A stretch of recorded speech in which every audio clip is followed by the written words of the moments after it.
Rinumrimin e fletvotimeve që nuk ekzistojnë më janë duke kërkuar 33 kandidat për Asamblenë në komunën e Ferizajt në zgjedhjet lokale të vitit të shkuar.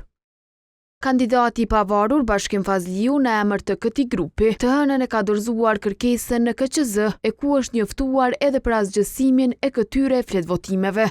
Kjo është kërkesë për ndërmarrje të mosave të jashtëzakonshme verifikuese pas daljes në pat të provave të reja të keqpërdorimeve dhe manipulimeve që kanë ndodhur me 28 dhjetor.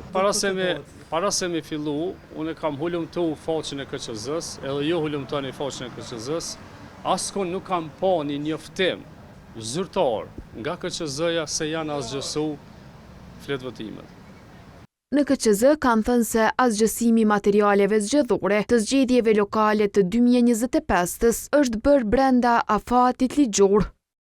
Nga ky proces janë përjashtuar materialet e vendvotimeve, të cilat Prokuroria e Shtetit dhe gjykatat janë duke i trajtuar. Gjithashtu, siç parashihet me ligj, KQZ-ja ka certifikuar rezultatet e zgjedhjeve lokale 2025, pas përfundimit të të gjitha procedurave në vendvotime dhe qendrat e numërimit, si dhe pas vendosjes nga PZAP-i dhe Gjykata Supreme për ankesat e kandidatëve dhe subjekteve. Por kandidati i pavarur Fazliu insiston se duhet të bëhet rinumrimi votave dhe se certifikimi i zgjedhjeve lokale duhet të anulohet. Ne KQZ-s i kemi kërkuar ndërmarrjen e masave të jashtëzakonshme verifikuese. Pastaj një nga kërkesat tona është edhe rinumrimi i fletvotimeve.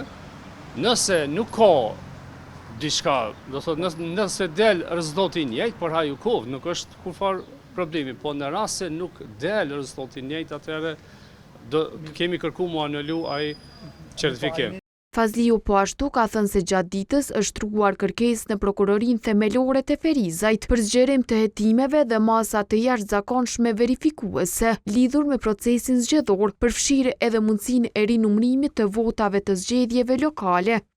Iniciativa e këtij grupi të Ferizajt është ndërmarrë pas zbulimit të manipulimit me vota të kandidatëve për deputet në zgjedhjet e parakohshme parlamentare të mbajtura me 28 dhjetor.